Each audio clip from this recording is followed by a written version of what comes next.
Bismillahirrahmanirrahim. Assalamualaikum warahmatullahi wabarakatuh. Alhamdulillahirabbil alamin. Wassalatu wassalamu ala asyrafil anbiya'i wal mursalin wa ala alihi wa sahabatihi ajma'in, amma ba'du. Allahumma anfa'na bima 'allamtana wa 'allimna ma yanfa'una wa zidna 'ilman. Walhamdulillah ala kulli hal wa na'udzu billah min hali ahli nar. Ma'asyiral muslimin wal muslimat, ikhwan wal akhwat, azani Allah wa iyyakum ajmain. Selalu kita berharap dan terus berdoa kepada Allah, semoga Allah memberikan keberkahan kepada umur kita semua. Semoga dengan bertambahnya usia kita hari ke hari, disertai dengan bertambahnya ilmu, bertambahnya amal soleh, dan bertambah dekat dengan Allah Subhanahu wa Ta'ala. Semoga Allah Subhanahu wa Ta'ala memberikan keberkahan terhadap apa yang Allah rezekikan.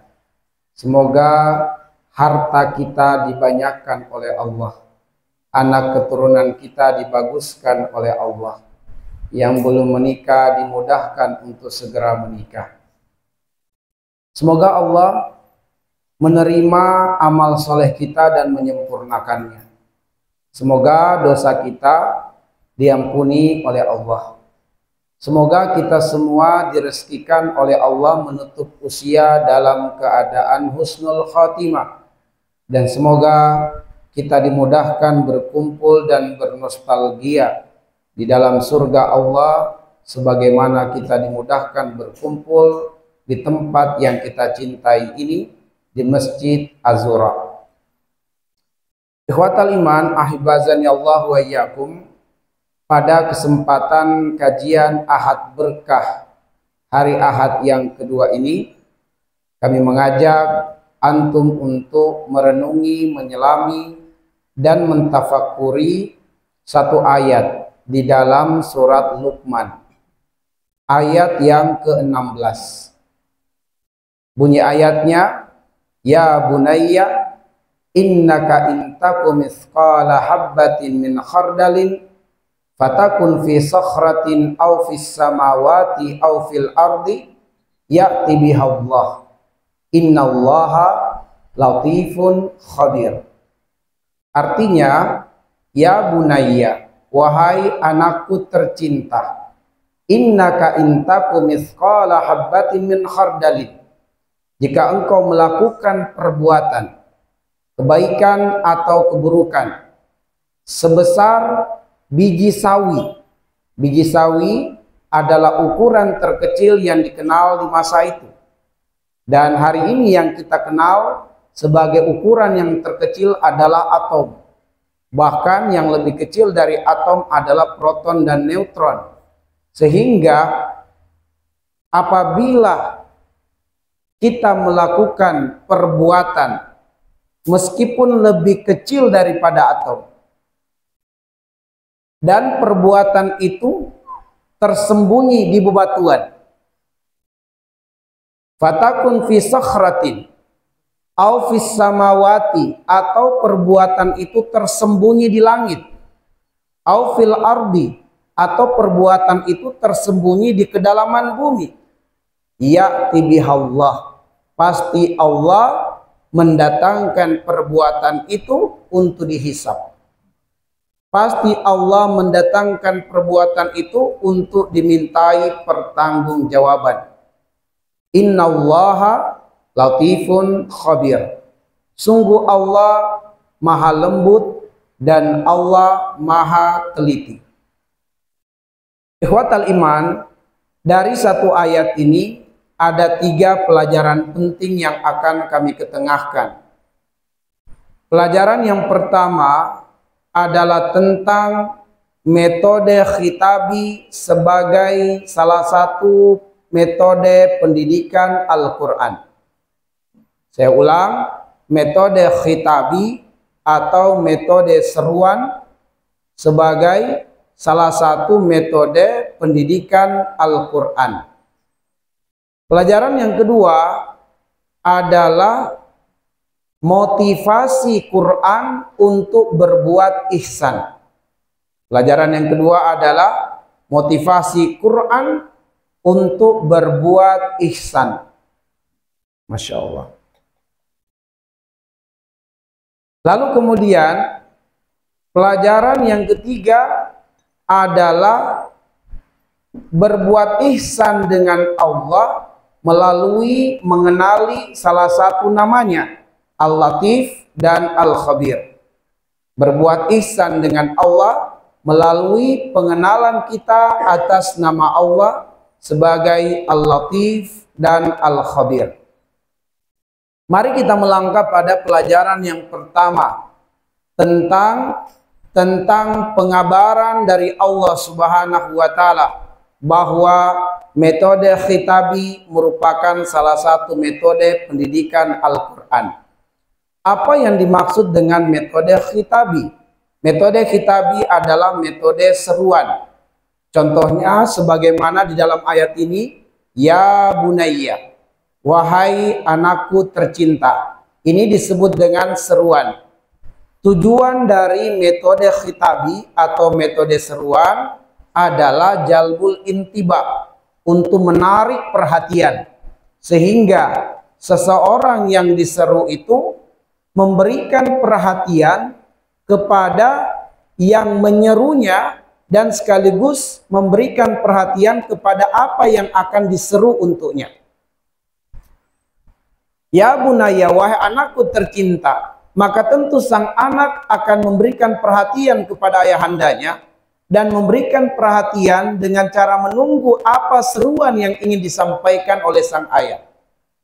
Maka ihwatal iman, betapa sering Allah menyeru kita dengan seruan yang mulia, ya ayyuhalladzina amanu, supaya orang-orang yang di dalam hatinya ada iman tergerak dan terpanggil untuk memberikan perhatian kepada Allah yang menyerunya dan memberikan perhatian kepada inti dari seruan. Sedangkan ketika Allah menyeru ya ayyuhalladzina amanu, pasti kelanjutan dari seruan itu ada tiga kemungkinan. Kemungkinan pertama adalah perintah, kemungkinan kedua adalah larangan, dan kemungkinan ketiga adalah perintah dan larangan. Sehingga orang-orang yang beriman kepada Allah memberikan perhatian kepada Allah dan memberikan perhatian kepada apa yang diseru oleh Allah Subhanahu wa taala, berupa perintah untuk dilaksanakan atau larangan untuk ditinggalkan, atau perintah dan larangan sekaligus. Mari kita melangkah kepada pelajaran yang kedua. Motivasi Al-Quran untuk berbuat ihsan. Pada penggalan ayat yang kita jadikan sebagai landasannya adalah innaka intakum mithqala habbatin min khardalin fatakun fi sakhratin aw fis samawati aw fil ardi ya'ti bihallah. Wahai anakku tercinta, jika engkau melakukan perbuatan yang dimaksudkan di sini adalah perbuatan kebaikan atau perbuatan keburukan. Bahwa jika engkau melakukan perbuatan kebaikan atau keburukan, sekecil apapun yang kamu perbuat itu, jika engkau melakukan kebaikan sekecil apapun kebaikan itu, jika engkau melakukan keburukan sekecil apapun keburukan itu, bahkan meskipun perbuatan yang kamu lakukan itu tersembunyi di dalam batu, tersembunyi di langit, tersembunyi di kedalaman bumi, ya'ti bihallah, pasti Allah mendatangkannya padamu untuk menghisapmu. Pasti Allah mendatangkannya padamu untuk memintai pertanggungjawabanmu. Dan ikhwatal iman ahibazani Allah wa iyyakum, bahwa Luqman menasehati sang anak untuk berbuat demikian, atau agar supaya dia menyadari bahwa apapun yang diperbuatnya pasti akan dimintai pertanggungjawaban, supaya kemudian orang yang berakal memikirkan, merenungi bahwa kalau demikian, kenapa saya tidak melakukan kebaikan supaya saya mendapatkan buah kebaikan? Kenapa saya harus berbuat keburukan kalau ternyata keburukan yang saya perbuat itu nanti akan dimintai pertanggungjawaban? Maka di sini coba kita kaitkan dengan surat Al-Isra ayat yang ke-7. Di dalam surat Al-Isra ayat yang ke-7 Allah mengatakan, in ahsantum ahsantum li anfusikum wa in asatum falaha. Kalau kamu berbuat kebaikan, maka sejatinya kebaikan yang kamu lakukan itu adalah untuk dirimu. Dan jika engkau melakukan keburukan, maka sejatinya keburukan yang kamu perbuat itu adalah juga untuk dirimu. Maksudnya ikhwatal iman ahibazani Allah wa iyyakum ajmain, bahwa jika kita melakukan kebaikan di dunia ini, yaitu berbuat ihsan, maka berbuat ihsan itu adalah perintah Allah Subhanahu wa Ta'ala. Kenapa kita harus berbuat ihsan? Karena Allah telah berbuat ihsan kepada kita.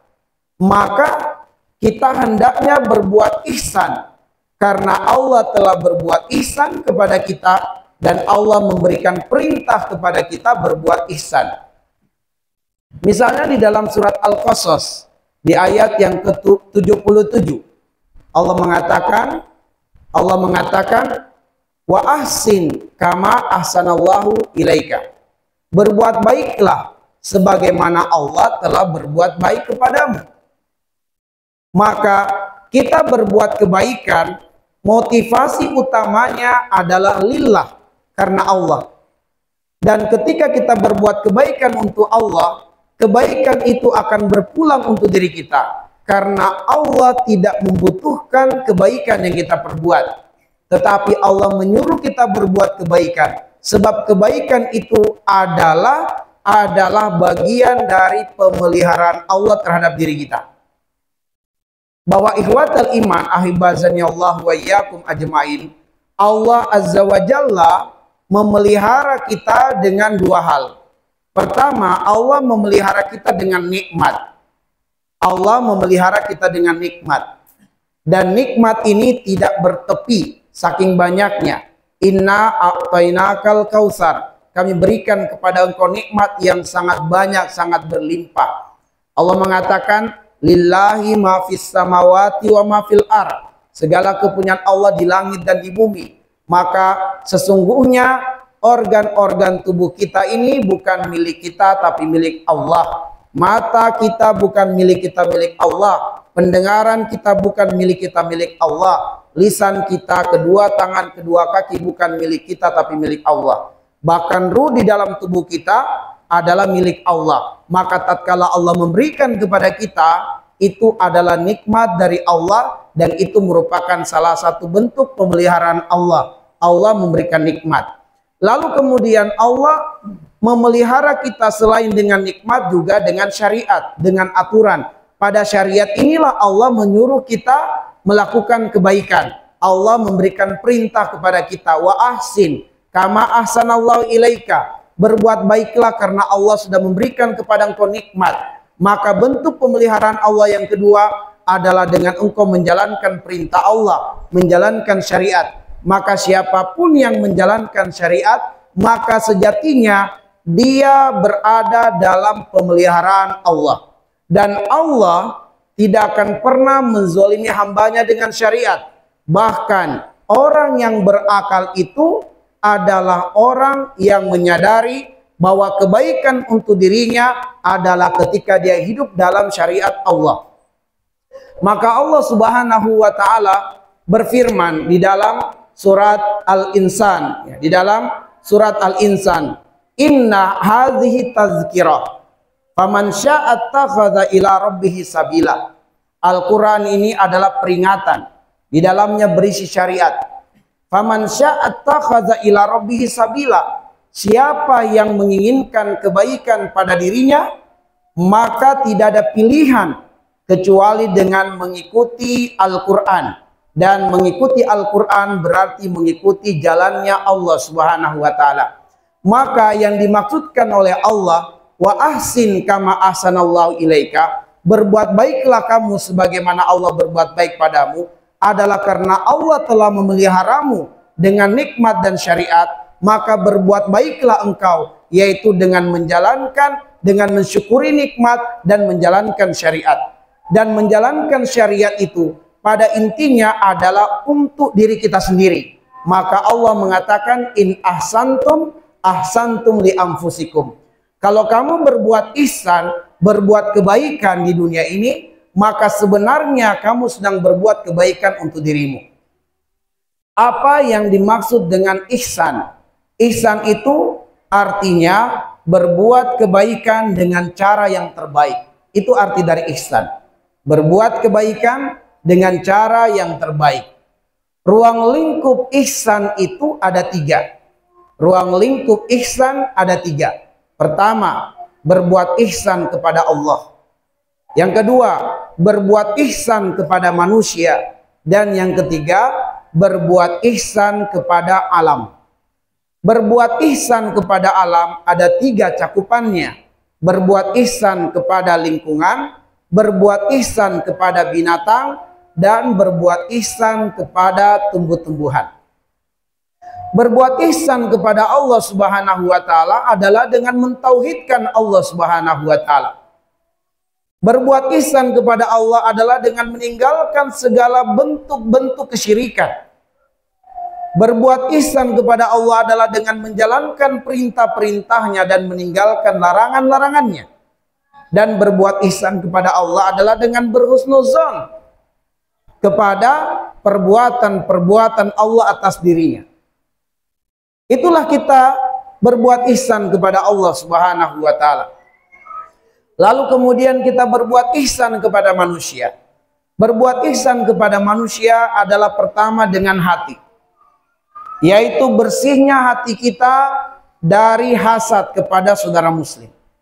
Bersihnya hati kita dari dendam, dari kebencian, dari kemarahan, dari suudzon bil muslimin terhadap kaum muslimin. Ini adalah berbuat ihsan dengan hati. Berbuat ihsan dengan lisan.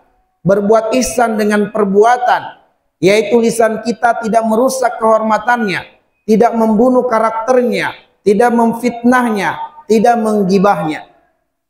Berbuat ihsan dengan perbuatan, tidak menyakitinya secara fisik, tidak melukainya secara fisik, tidak menipunya, tidak mencuranginya. Dan berbuat ihsan dengan harta. Berbuat ihsan dengan harta, yaitu dengan tidak mencuranginya dalam masalah harta. Dan bahkan kita meringankan beban-bebannya dengan harta yang Allah titipkan pada diri kita. Maka kita ketika berbuat ihsan kepada manusia, lakukan yang terbaik, lakukan yang maksimal. Dan kemudian kita berbuat ihsan kepada alam. Kita berbuat ihsan pada lingkungan. Lingkungan di mana kita berada. Begitu banyak orang yang tidak punya rumah. Dan Allah mengaruniakan kita punya rumah tempat berteduh. Meskipun masih kontrakan. Maka cara kita mensyukuri nikmat lingkungan, kita perhatikan rumah itu. Kita jaga rumah itu. Jangan kemudian kita berpikir ini kan rumah kontrakan. Lantas kemudian kita membiarkan dinding-dindingnya tercoret-coret. Kita biarkan rumputnya meninggi. Kita biarkan lumut-lumut menempel pada dinding-dinding luar. Dan kita ogah untuk membersihkan dengan alasan rumah kontrakan. Jangan.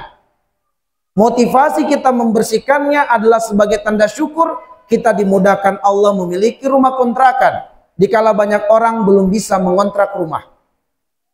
Maka ikhwatal iman, syukuri nikmat. Sebab begitu kita syukuri nikmat rumah kontrakan, Allah akan memudahkan kita memiliki rumah pribadi. Karena siapa yang mensyukuri nikmat, Allah akan tambah nikmat. Ikhwatal iman, kita syukuri nikmat kendaraan. dengan kita jaga kendaraan itu. Kita rawat dan kita urus kendaraan itu. Kita syukuri nikmat kesehatan dengan menjaga kesehatan, tidak merokok, tidak khamar, tidak narkoba, tidak begadang sampai malam. Tidak kemudian kita melakukan hal-hal yang memudaratkan fisik kita. Bukankah Allah Subhanahu wa taala telah memberikan petunjuk kepada kita? Wa ja'alnal laila libasa wa ja'alnan nahara ma'asya. Allah jadikan waktu malam untuk istirahat dan waktu siang untuk beraktivitas. Betapa sering kita melanggar ayat ini.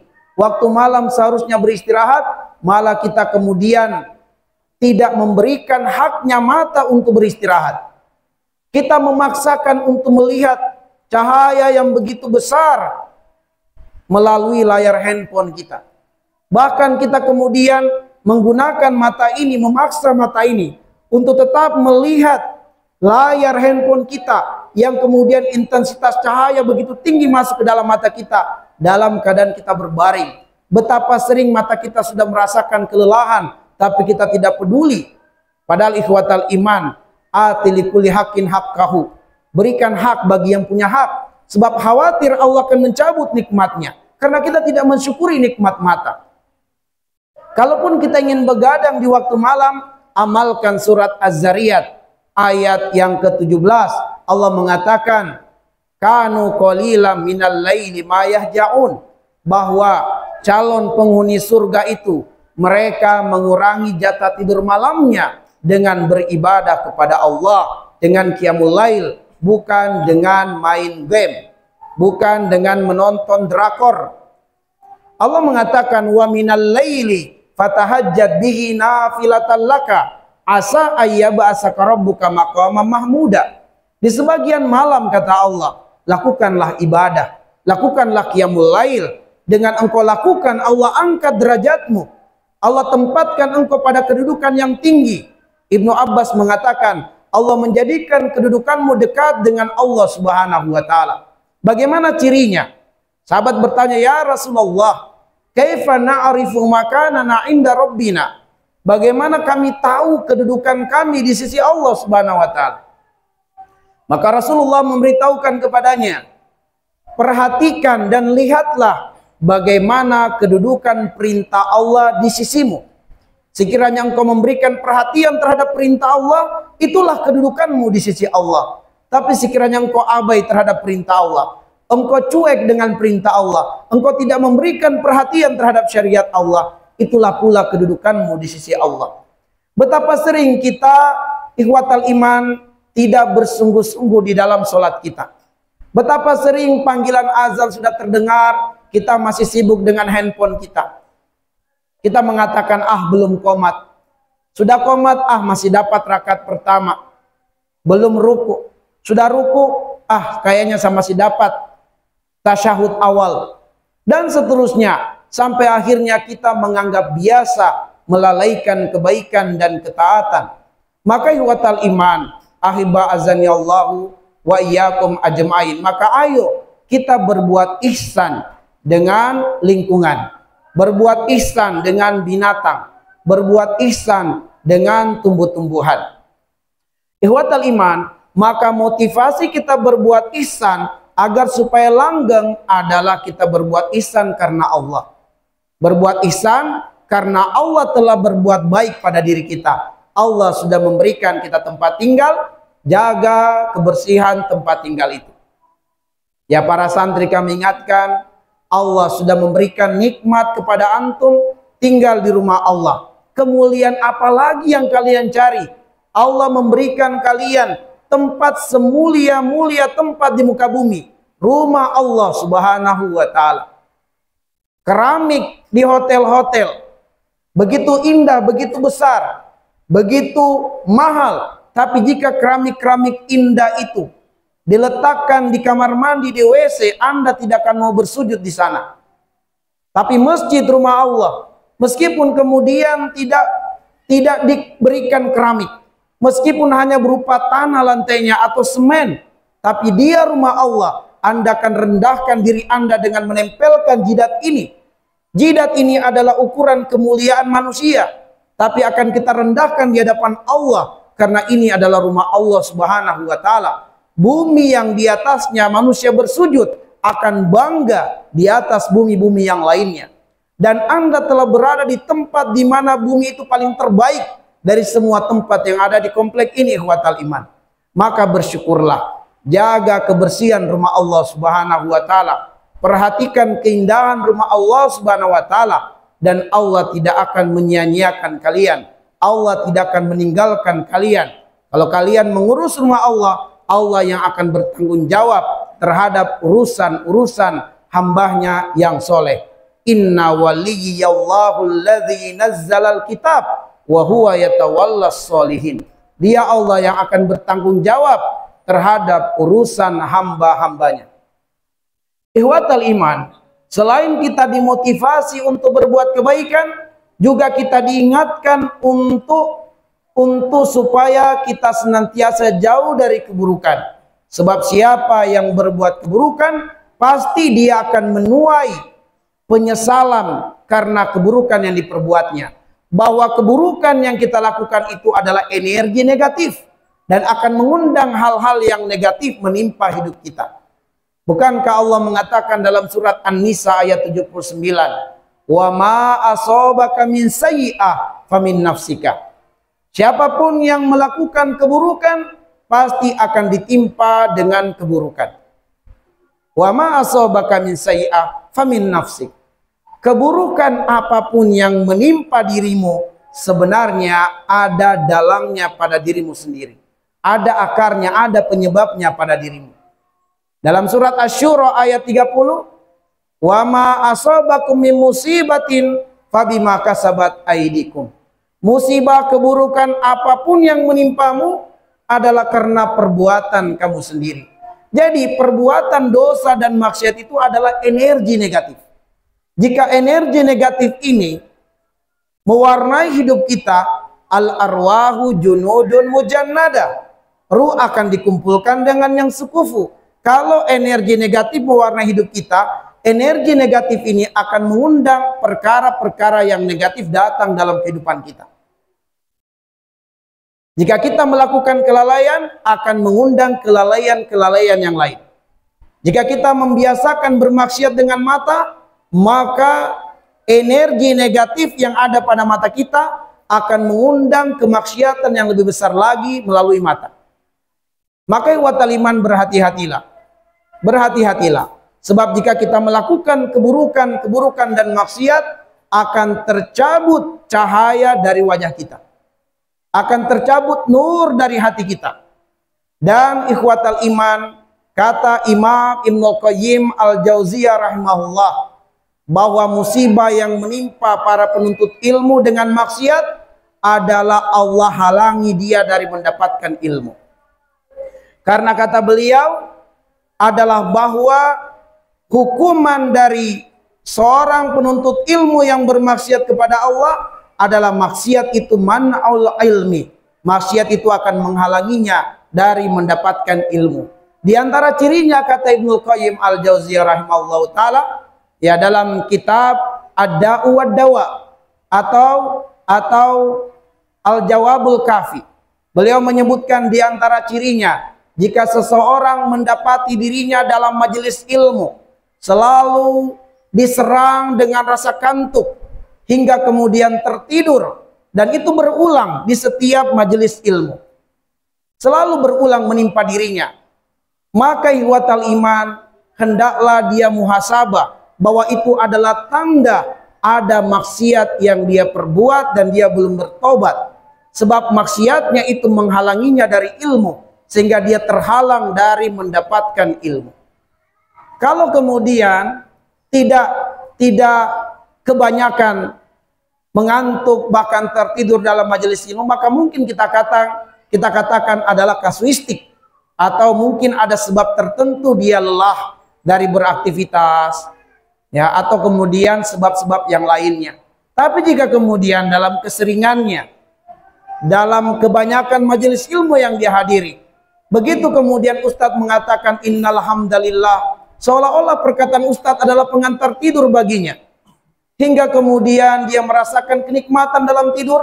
Jika ini berulang sekali lagi, muhasabalah. Karena boleh jadi ada dosa dan maksiat yang menghalangi kita dari mendapatkan ilmu. Bukankah Allah mengatakan di dalam surat Al-Jasiyah, surat yang ke-45 di ayat 23, afara'aita man ittakhadha ilahahu hawahu wa adallahu Allahu ala ilmin wa khatama ala sam'ihi wa qalbihi wa ja'ala ala basarihi gishawa faman yahdihi min ba'dillah afala tadzakkarun. Tidakkah kamu lihat orang-orang yang masih memperturutkan hawa nafsunya? Dikarenakan dia masih memperturutkan hawa nafsu, maka Allah menghalanginya dari mendapatkan ilmu. Allah menghalanginya dari mendapatkan ilmu. Allah menyesatkannya berdasarkan ilmu Allah yang lebih mengenalinya, yang lebih tahu tentang keadaannya. Maka Allah menutup pendengarannya dari ilmu. Allah mengunci hatinya untuk lapang dengan ilmu. Dan Allah menutup matanya sehingga dia tidak bisa mendapatkan ilmu. Faman yahdihi min ba'dillah afala tadzakkarun. Siapa yang bisa beri hidayah kepada dia kalau bukan Allah? Itu berarti hendaknya dia bertobat kepada Allah Subhanahu wa taala dengan muhasabah. Kenapa saya selalu mengantuk dalam majelis ilmu? Muhasabahlah dan bertobatlah. Ikhwatal iman ahibazan ya Allah wa iyyakum. Saya ingin menyampaikan sebuah kisah yang dinukil oleh Imam Al-Baihaqi dalam kitab Al-Mahasin wal Masai. Al-Mahasin wal Unsitu, nama kitabnya ini ya. Al-Mahasin wal Mawasi. Ya, Unsitu nama kitab lebih jelasnya. Imam Al-Baihaqi menukil dalam kitabnya tersebut bahwa Imam As-Sama'i atau nama lengkapnya Abdul Malik bin Quraib Al-Asma'i yang dikenal sebagai Imam Al-Asma'i. Beliau dikenal sebagai penyair yang terkenal, yang handal, yang kemudian menjadi kepercayaan Khalifah Harun Ar-Rasyid dan menjadi penasehat Khalifah Harun Ar-Rasyid. Selain dia memiliki ilmu agama, dia juga memiliki kedalaman ilmu dalam masalah sastra, sehingga dia pandai bersyair. Imam Al-Asma'i ini menceritakan bahwa ada seorang Arab Badui yang menemuinya. Lalu Arab Badui itu bercerita kepadanya, "Wahai Imam, aku ingin bercerita kepadamu." Maka Imam Al-Asma'i berkata, "Ceritalah." Arab Badui ini mengatakan, "Aku pernah keluar dari rumahku pada suatu hari, dan aku berkomitmen pada hari itu untuk mencari orang yang paling buruk yang aku jumpai pada hari itu, dan aku mencari orang yang paling baik untuk aku jumpai pada hari itu. Maka aku kemudian menyusuri lorong-lorong, jalan-jalan, rumah-rumah, hingga akhirnya aku menemukan ada orang tua yang telah sangat lemah fisiknya. Namun kemudian di lehernya ada beban yang menggantung. Dan di belakangnya ada seorang pemuda yang menyiksanya dengan cara mencambuknya tanpa ampun. Hingga aku lihat dari kejauhan punggung orang tua itu telah babak belur karena cambukan pemuda di belakangnya. Aku menghampiri pemuda itu dan berkata, "Wailak, celaka engkau. Kenapa engkau menyiksa orang tua yang telah sangat lemah ini? Tidakkah kamu takut kepada Allah Subhanahu wa taala dengan apa yang kau perbuat ini? Ini adalah kezaliman yang besar." Lalu pemuda itu berkata, "Nyahlah engkau, menjauhlah dariku sebelum engkau mengundang perkara denganku. Pergilah, kamu tidak tahu siapa yang aku cambuk ini. Dia adalah ayah saya sendiri. Dia adalah bapak saya sendiri. Saya mendapatinya dalam keadaan lemah, maka ini kesempatan bagi saya untuk melampiaskan dendamku selama ini kepadanya. Dan apa yang aku lakukan kepadanya adalah seperti yang dia dahulu melakukannya kepada ayahnya, dan ayahnya melakukannya kepada ayahnya lagi." Hingga kemudian Imam Al-Asma'i setelah menasihati pemuda itu, meskipun nasihatnya tidak diindahkan oleh pemuda itu, dia pun akhirnya meninggalkan pemuda itu. Dan menjelang sore dia menemukan seorang pemuda yang menggendong keranjang besar di punggungnya. Yang di dalam keranjang itu ada seorang bapak yang telah tua rentah. Lalu kemudian Imam Al-Asma'i mendekati pemuda itu dan berkata kepadanya, "Siapakah orang tua yang engkau pikul itu?" Dia mengatakan, "Orang tua yang ada di dalam keranjang yang aku pikul ini adalah bapakku. Dia telah pikun dan tubuhnya telah sangat lemah dan organ-organnya, tangan dan kakinya telah lumpuh. Dan dia tidak memiliki siapa-siapa lagi selain diriku. Dia telah memberikan perhatiannya kepadaku sejak aku masih kecil. Dia mengurusku dengan kesabaran dan keikhlasan. Dan kini aku bertanggung jawab terhadapnya. Aku tidak ingin meninggalkannya. Maka aku pun terus membawanya kemana aku pergi. Aku akan terus menghiburnya hingga kemudian dia merasakan betah, nyaman dan nikmat berada dekat denganku. Itulah yang kulakukan kepadanya setiap waktu dan setiap saat. Aku akan mencebukinya ketika dia bernajis atau berhadas." Maka orang Arab mengatakan, orang Arab Badui ini berkata, "Inilah orang baik yang aku temui pada hari ini." Maka Imam Al-Asma'i berkata, "Sesungguhnya kisahmu ini mengingatkan kami akan ayat Allah, in ahsantum ahsantum li anfusikum wa in asatum falaha." Jika engkau berbuat kebaikan, maka berbuat kebaikan itu sejatinya adalah untuk dirimu. Jika engkau berbuat keburukan, sejatinya keburukan itu juga adalah untuk dirimu. Yang terakhir, ikhwatal iman, atau pelajaran ketiga yang akan kami sampaikan dari ayat yang mulia ini, innallaha latifun khabir. Sesungguhnya Allah al-latif, Allah maha lembut. Al-khabir, Allah maha teliti. Ya, afwan, saya baru ingat tadi kitab Al-Mahasin di kepala saya teringat begitu menyampaikan, jadi terlupakan. Allahumma sholli ala Muhammadin wa ala ali Muhammad. Al-Mahasin wal Masawi, ya, Al-Mahasin wal Masawi. Baik. Nah, ikhwatal iman, ahiba azani Allah wa iyyakum ajmain. Innallaha latifun khabir. Sungguh Allah latif khabir. Ikhwatal iman, Imam Ibnul Qayyim mengartikan Al-Latif itu dengan 4 arti. Kata beliau, di dalam Al-Quran ada 7 ayat yang menyebutkan Allah sebagai Al-Latif. Dan dari ke-7 ayat ini berkutat maknanya pada 4 hal. 4 hal sebagai makna dari Allah Al-Latif.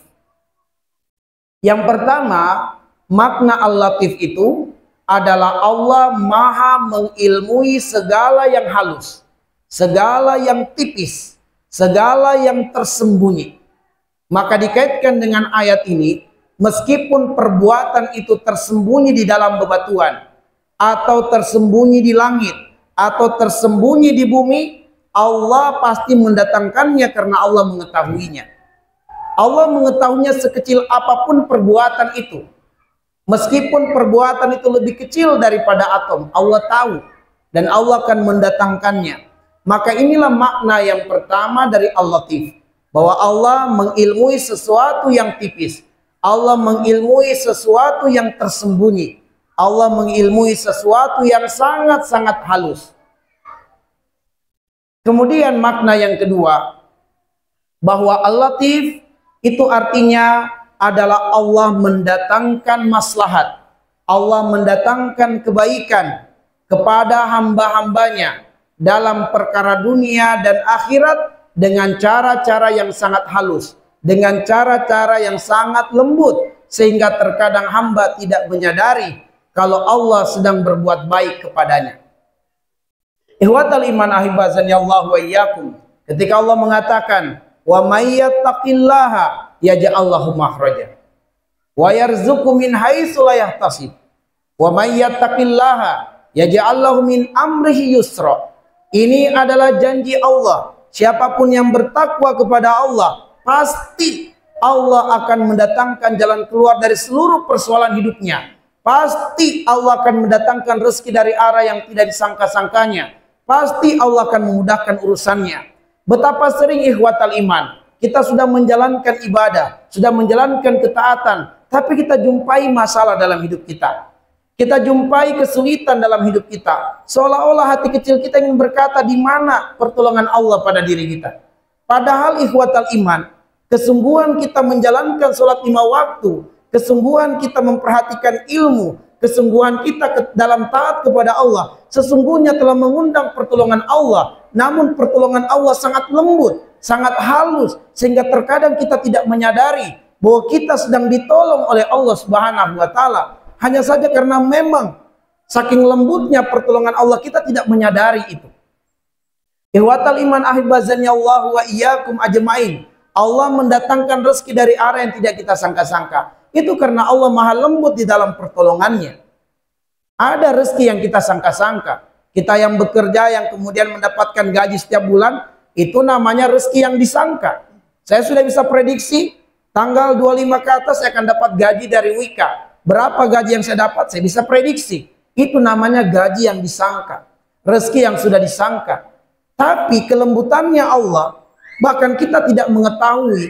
Terkadang kita berjalan ke suatu tempat, Allah datangkan rezeki yang sangat besar, melebihi rezeki yang kita sangka. Maka bersilaturahmi dan ringankanlah langkah Anda bersilaturahmi. Sebab ada begitu banyak rezeki yang tidak kita sangka-sangka.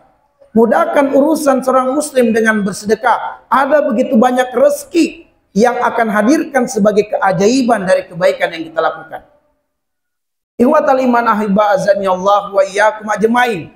Allah akan mempermudah urusan-urusan kita kalau kita bertakwa kepada Allah Subhanahu wa Ta'ala. Terkadang ya kita hati yang bebal ini, hati yang punya masalah ini, kita galau mencari solusi. Tapi ternyata begitu kita paksakan diri hadir dalam kegiatan Ahad Berkah, kita duduk antara maghrib dan isya, tiba-tiba kita temukan solusi di hati kita, di pikiran kita. Inilah solusi dari masalah kita. Itulah maha lembutnya Allah Subhanahu wa Ta'ala, bahwa yang menggerakkan hati kita datang ke dalam program Ahad Berkah adalah Allah, karena Allah menginginkan kita mendapatkan solusi dari masalah kita. Maka ihwatal iman, itulah Allah yang maha lembut. Dan Allah Subhanahu wa Ta'ala, untuk makna yang ketiga dari Al-Latif, adalah Allah menjauhkan kita dari bala, dari musibah, dari bencana dengan sangat-sangat lembut, sehingga terkadang kita tidak menyadari kalau kita sedang ditolong oleh Allah Subhanahu wa Ta'ala. Ihwatal iman ahibazani Allah wa iyyakum ajmain. Ketika kita berkendaraan, ban motor kita pecah, ban motor kita meletus, atau ban mobil kita pecah meletus, kita kemudian menganggap sial kejadian itu. Padahal itulah kelembutan Allah pada diri kita, menyelamatkan kita dari musibah besar yang akan terjadi pada diri kita jika kemudian kita tidak ditimpa dengan musibah kecil ini. Beberapa kilometer ke depan mungkin kita akan mendapatkan musibah besar, dan Allah menyelamatkan kita dari musibah besar itu dengan kelembutannya. Kita diberikan musibah yang kecil. Allah tahu tentang diri kita ihwatal iman, bahwa kita ini adalah orang yang suka mobile, yang ingin beraktivitas, tak mengenal pagi, siang, sore, bahkan kadang malam. Dan Allah tahu ada satu waktu yang akan mendatangkan bala dan bencana kepada kita jika kita tetap beraktivitas di waktu malam. Tapi kalau cuma pusing-pusing sedikit, kita tetap akan melanjutkan aktivitas. Maka saat itu Allah menimpakan kita demam yang membuat tubuh kita menjadi lemah, tak berdaya. Maka Allah sedang menyelamatkan kita dari musibah yang sangat besar. Kalau sekedar pusing-pusing kita tidak peduli, kita akan tetap melakukan aktivitas malam. Maka Allah membuat kita demam seharian, tidak bisa lagi beraktivitas pada malam itu, selamatlah kita. Maka Allah mengatakan, wa asa an takrahu syai'an wa huwa khairul lakum, wa asa an tuhibbu syai'an wa huwa syarrul lakum, wallahu ya'lamu wa antum la ta'lamun. Mungkin kamu tidak suka apa yang Allah takdirkan menimpa dirimu, tapi Allah maha lembut, bahwa yang tidak kamu suka itu sebenarnya mendatangkan kebaikan yang besar untukmu. Mungkin yang kamu inginkan Allah tidak takdirkan menjadi milikmu, karena Allah tahu apa yang kamu inginkan mendatangkan bala, musibah dan mudarat yang besar yang kamu tidak tahu. Wallahu ya'lamu wa antum la ta'lamun. Allah mengilmui apa yang tidak kamu ketahui. Ini adalah Allah sebagai Al-Latif. Dan makna yang keempat, Allah Al-Latif, yaitu Allah mengangkat derajat kita ihwatal iman. Dengan saking lembutnya, sehingga kita tidak menyadari bahwa kita sedang diangkat derajatnya oleh Allah. Lihatlah Yusuf alaihissalam diangkat derajatnya oleh Allah. Namun perjalanan demi perjalanan kehidupan yang dilalui oleh Yusuf, banyak hal yang tidak menyenangkan. Mulai dia dibenci oleh saudara-saudaranya, lalu kemudian dia dibuang ke dalam sumur, lalu kemudian ditemukan oleh para musafir yang tidak berbelas kasihan padanya, tetapi melihatnya sebagai objek barang yang bisa diperjualbelikan mendapatkan keuntungan. Dia kemudian dijual dengan harga yang murah, dia kemudian difitnah, dia kemudian dipenjarakan. Ternyata semua ini adalah cara Allah mengangkat derajat Yusuf alaihissalam. Ikhwatal iman, Anda mengurus agama Allah, Anda mengurus masjid, mungkin terlintas dalam pikiran Anda, bagaimana masa depanku kelak? Bagaimana masa depanku nanti? Apa yang akan saya kerja nantinya? Kalau saya hanya menjadi marbot masjid, seolah-olah bayangan masa depan tidak jelas bagi kita. Seolah-olah masa depan tidak akan menjadi milik bagi kita. Padahal sebenarnya Allah ingin mengangkat derajat kita dengan mengurus agama Allah. Allah janjikan dua hal dengan kita melakukan satu hal. Allah katakan intan surullah, kalau kamu menolong agama Allah, lakukan satu hal, tolong agama Allah. Yang surkum wa yusabbit aqdamakum. Allah akan menolongmu dan Allah akan mengokohkanmu. Dua hal yang Allah berikan kepada kita dengan melakukan satu hal. Tolong agama Allah, Allah berikan dua hal.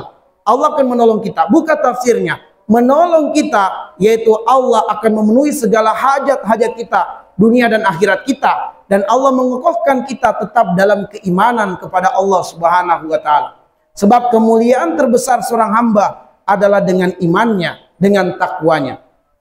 Itulah Allah sebagai Al-Latif. Dan yang terakhir, Allah sebagai Al-Khabir. Al-Khabir artinya Allah maha teliti, Allah maha mengetahui yang tersembunyi. Bahwa intakum miskala habbatin min khardalin, perbuatan apapun yang kamu lakukan, dari kebaikan atau keburukan, bahwa Allah tahu alasan dan motifmu kenapa engkau melakukan kebaikan atau keburukan. Allah telah menakar dampak dari kebaikan yang kamu kerjakan dan juga keburukan yang kamu lakukan. Allah telah menakarnya. Inna kulla syai'in khalaqnahu biqadar. Allah telah menakarnya. Kalau kebaikan, apa yang akan kamu dapatkan sebagai balasannya? Kalau keburukan, apa kesialan yang akan menimpamu? Allah sudah menakarnya. Dan kemudian Allah Al-Khabir yang maha tahu tentang hati kita. Adakah kesungguhan kita untuk istiqomah dalam kebaikan? Ataukah ada kejenuhan? Ataukah adakah kesungguhan kita meninggalkan keburukan? Atau kita menikmati keburukan? Allah tahu. Sehingga Allah mengatakan, walladzina jahadu fina lanahdiyannahum subulana. Siapa yang Allah dapati dalam hatinya ada kesungguhan untuk agama, itu yang akan Allah bukakan jalan kebaikan untuknya. Lalu kenapa kita terus-terus bermaksiat? Karena Allah dapati hati kita belum ada komitmen yang kuat meninggalkan maksiat. Bukankah moyang kita Adam alaihissalam mendekati pohon yang dilarang oleh Allah, lalu memakan buah dari pohon itu?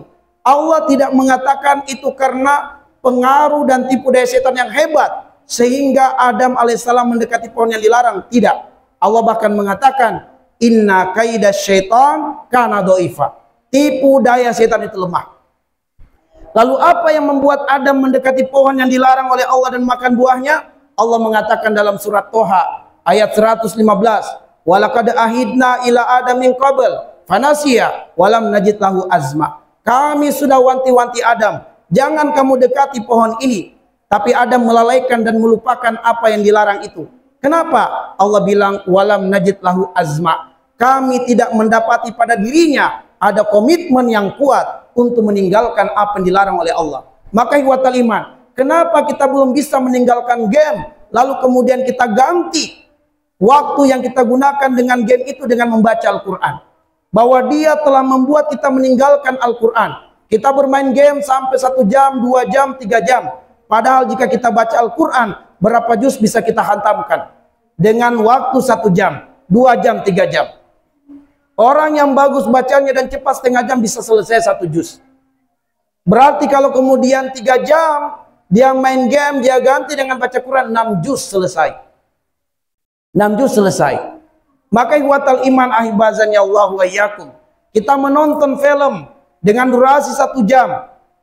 Dengan durasi 1 jam. Ikhwatal iman, Kenapa kita tidak bisa meninggalkan kebiasaan itu? Karena Allah belum mendapati dalam hati kita komitmen yang kuat untuk meninggalkannya, lalu menggantinya dengan melakukan kebaikan. Padahal Nabi mengatakan, man taraka syai'an lillah awadahullahu khairam minhu. Siapa yang meninggalkan sesuatu karena Allah dia melakukannya, Allah akan memberikan pengganti yang lebih baik dari apa yang dia dapatkan melalui kelalaian. Jika kemudian kita meninggalkan menonton film-film yang di dalamnya bahkan ada unsur zina, kita meninggalkan bermain game, ikhwatal iman, mungkin kita akan mendapati nikmat telah membaca Al-Quran dengan menghafalnya. Mungkin kita sudah hafal surat Al-Kahfi, dan mungkin hafalan kita yang sudah berlalu-lalu itu akan langgeng pada diri kita, tidak hilang. Itulah yang Allah berikan ketika kita mau meninggalkan hal-hal yang melalaikan kita dari ibadah kepada Allah Subhanahu wa taala. Maka ikhwatal iman, Allah Al-Khabir, Allah Maha Teliti. Maka Allah dengan ketelitiannya tidak akan mungkin berbuat zalim kepada kita. Wa mallahu yuridu zulman lil ibad. Allah tidak akan pernah berbuat zalim pada siapapun dari hamba-hambanya. Ikhwatal iman ahibazani Allah wa iyyakum. Semoga kita semua diberikan taufik oleh Allah untuk istiqomah dalam kebaikan dan dalam ketaatan di sisi Allah Subhanahu wa taala. Semoga Allah memuliakan kita dengan Islam, mematikan kita sebagai muslim, dan semoga kita semua dikumpulkan di dalam surga Allah Subhanahu wa taala. Naktafi bihadzal qadar, nas'alullah ayyaj'alana minal ladzina yastami'una al-qawla wa yattabi'una ahsana. Subhanakallahumma bihamdik asyhadu an la ilaha illa anta astaghfiruka wa atubu ilaik. Assalamualaikum warahmatullahi wabarakatuh.